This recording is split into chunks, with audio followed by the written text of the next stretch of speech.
Welcome back to the Purple Room, a Tiger TV podcast for our first episode of this semester. I'm your host, Jillian Elliott. August is a busy month at LSU. Between move-in, classes starting, and all the things that the beginning of the semester brings, it can get a little hectic. On top of that, for some women in Greek life, it's also formal sorority recruitment. So today our guest is the LSU PHC recruitment team, and they're going to give us a little look behind the scenes of what recruitment's like on their end. Welcome back to the Purple Room. I'm here with the Recruitment Board of Directors from LSU Panhellenic Council. Can y'all introduce yourselves? Hi, I'm Lauren. I'm the Director of Recruitment Marketing. I'm Hannah. I'm the Vice President of Recruitment. I'm Addison. I'm the Director of Continuous Open Bidding. I'm Ainsley. I'm the Vice President of Recruitment Counselors. I'm Paige. I'm the Director of Recruitment Logistics. Well, thank y'all so much for being here today. I know you just got done with recruitment on Monday, so you probably want a little bit of a break, but we're going to dive back into it today. So for somebody that has no idea what recruitment is, can you give a little explanation, just like a summary of what that week looks like for a P&M?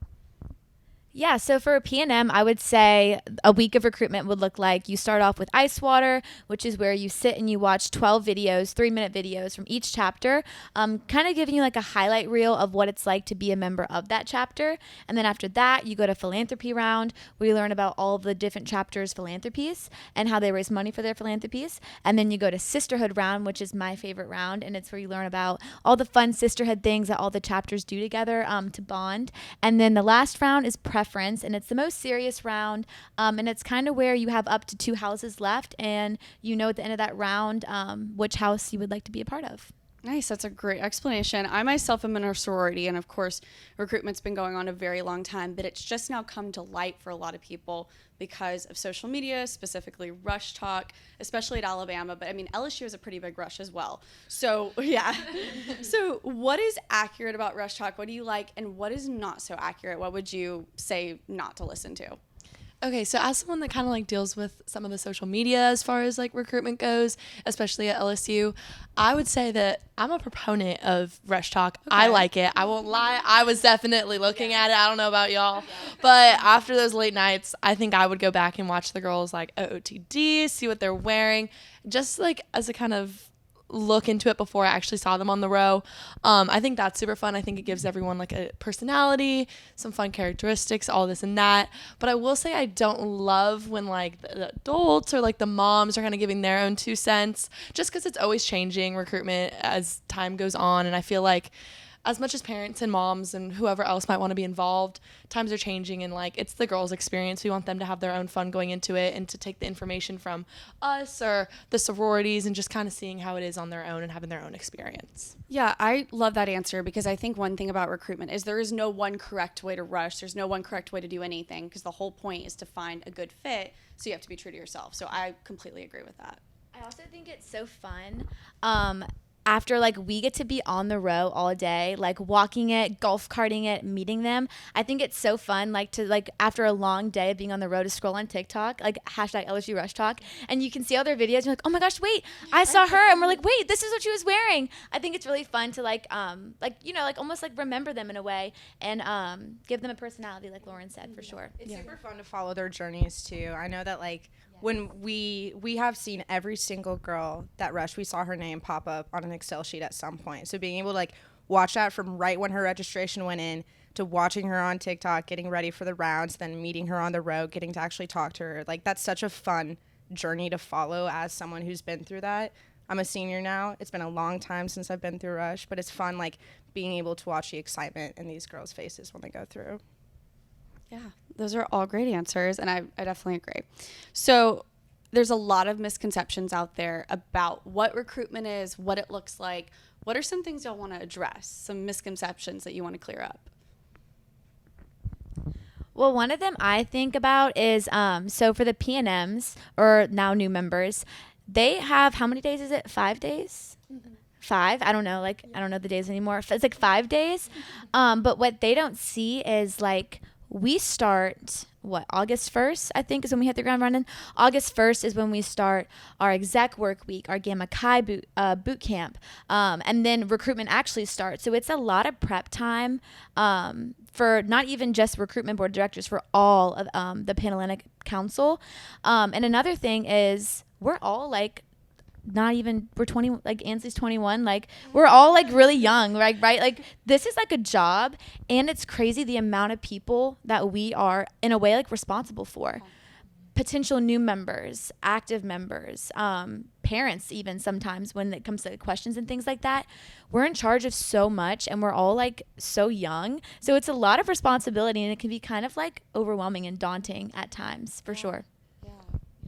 I'll add too that even though Hannah said like we started our kind of work week and our work month really on August 1st, like we've been preparing for this since we got our positions and since probably we applied for our positions because we're already thinking about like kind of what we wanted to do and what we wanted to bring to this next Panhellenic Council, or our now Panhellenic Council. And so we've been working on it for just such a long time, and like to see it come to fruition, I feel like a lot of people just see it from maybe the new member side or the P&M side or like the parents, whatever it is. But like on our end, at least for me, like making the girl talk and seeing all the shirts on the row, like seeing it come to fruition was just like so sentimental and so bittersweet and just so awesome. So I think that's something that's really important for us to like memorialize and like appreciate, and that we did such a good job.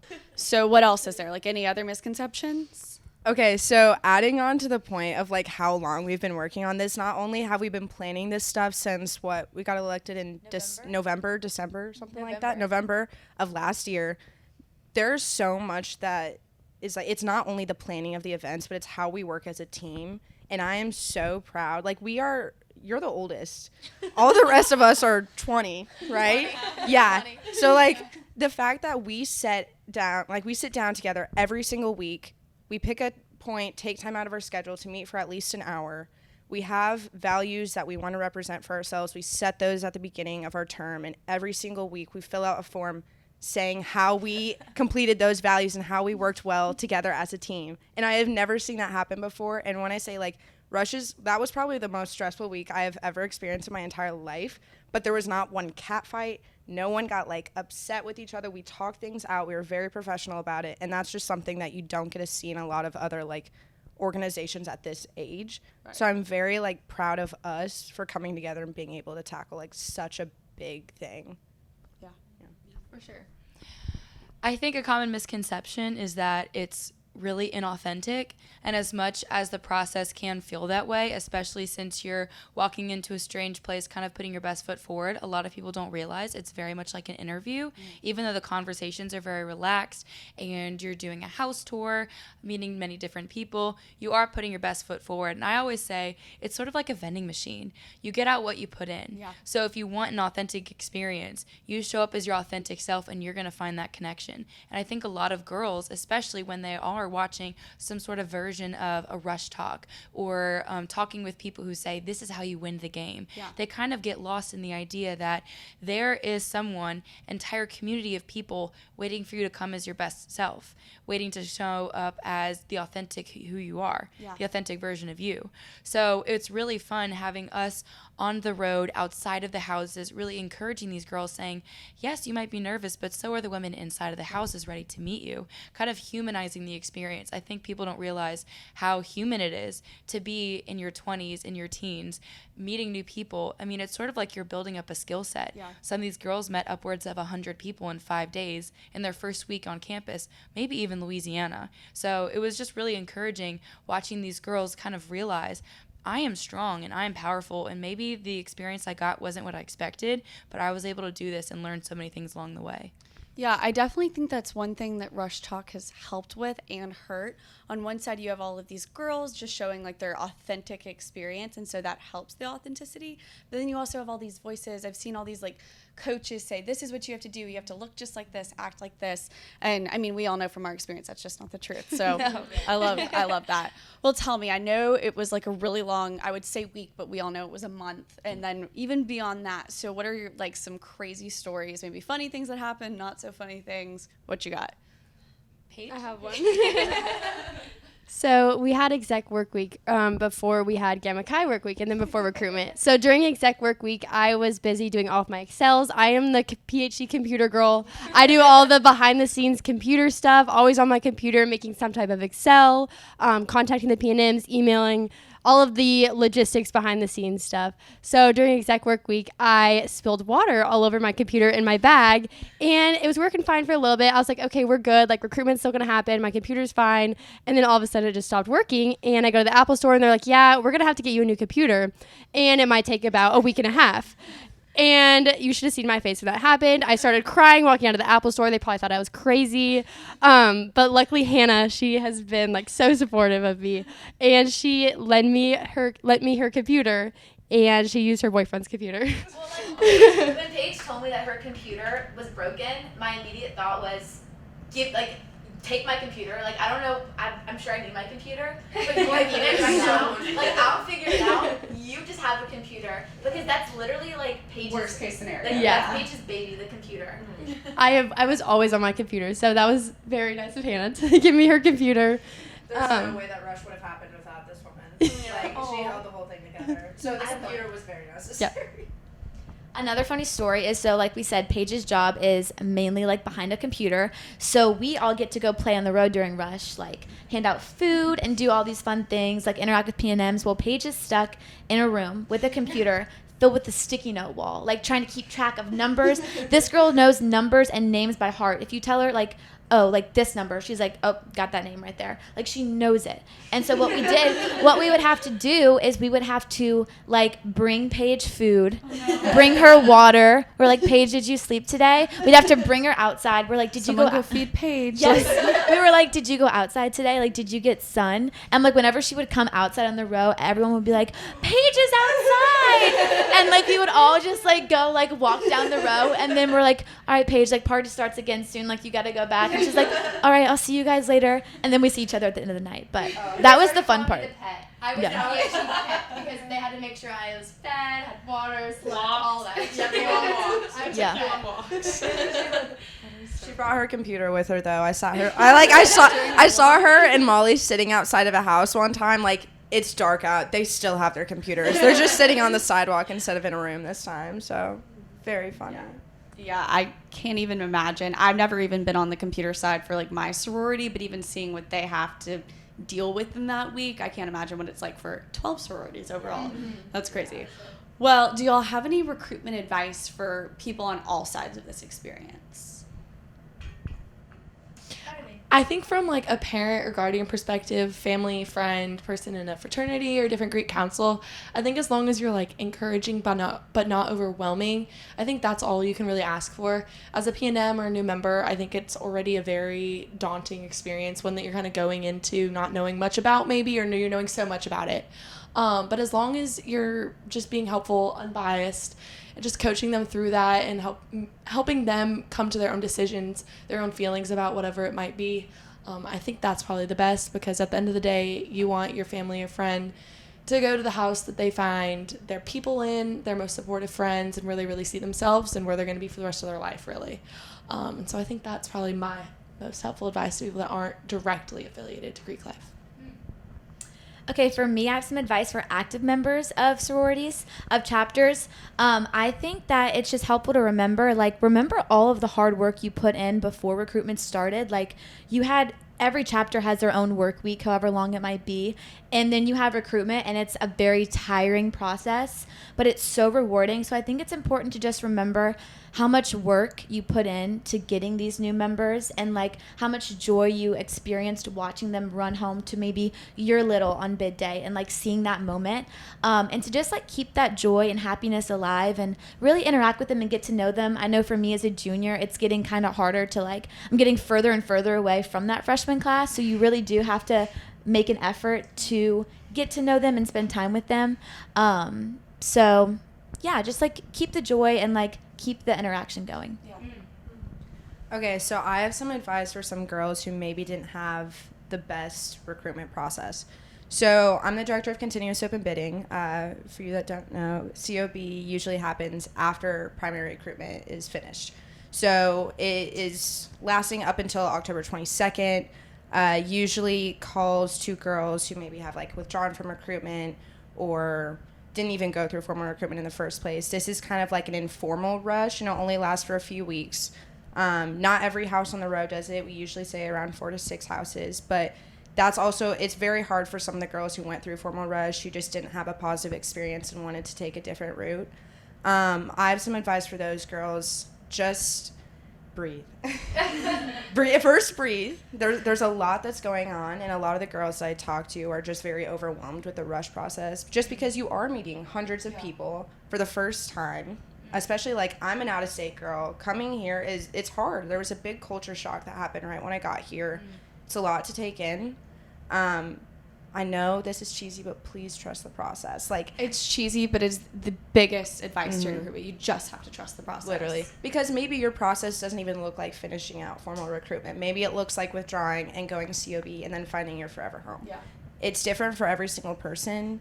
Take a second, take a step back, and really think about your options and get to know those girls in that house from a different perspective. We have 12 amazing sororities on this campus with close to 300, maybe plus members in each house. There is not one bad house on this campus. Right. Not a single bad house. And I can guarantee that whatever house you go in, you will find a friend. Right. We are all in different sororities, and we are best friends. Like, we made all of that work. So I know it seems really scary and hard right now, but just know that, like, things always happen for a reason. Yeah. Kind of to go off of that, I feel as though trust the process is a very great phrase, but I also love the saying good can come from anything. Yeah. Because I think a lot of people feel like a good outcome only comes from one path. I think a lot of people don't realize that you just have to make the path that's best for you and know that good will come from that. So we had a lot of girls deciding, do I want to be on a position for a recruitment team? Do I want to just help out in the background of my house and help make sure everything's clean during the week? Do I want to be a recruitment counselor and counsel women? You know, you have so many different positions and ways you can go through recruitment, especially for the girls coming through. They're kind of making this decision of, where do I feel the most comfortable? Where do I see a best fit? And there's this big pressure of, I have to do it perfectly for there to be a good outcome.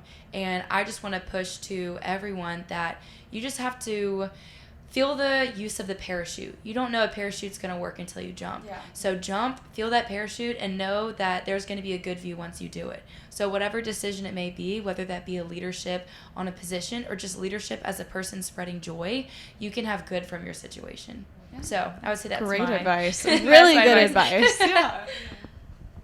All right, so I have some advice for new members. So all you girls who just went through recruitment or are now, congrats, you did it. We are so proud of you, and welcome to our community. But now you are new members in your sorority. So some advice I have is to literally go to everything. I'm sure a lot of people will say this in the next few weeks, but literally go to as much as possible. For me, I was very overwhelmed and intimidated on bid day. In full honesty, I was like, what is going on? I don't know anyone here. Like, I am from out of state. I'm from Missouri. I don't even know what crawfish is. Like, what is happening? So I was very overwhelmed, but I started to just go to every single event that my sorority had, and I met some of my best friends that are now going to be like my lifelong friends at a random exchange on a random Thursday night that I didn't even want to go to. I ended up forcing myself to go, and it was the best decision I ever could have made because I met my best friends there. So I would just say, go to everything, do everything you can, all the leadership opportunities. Obviously, prioritize school. Don't skip class or anything, but definitely try to go to everything and get as involved as possible. I think that's great advice too, because I'm a senior now and I'm in a sorority, and I remember like I met most of my friends at lunch, like just going to lunch every day at my house, and I look back at these girls that I've now spent almost like 4 years with. I don't remember where I met them. I'm like, at some point you just appeared and you were there, and now you're in my life, and I can't really pinpoint when.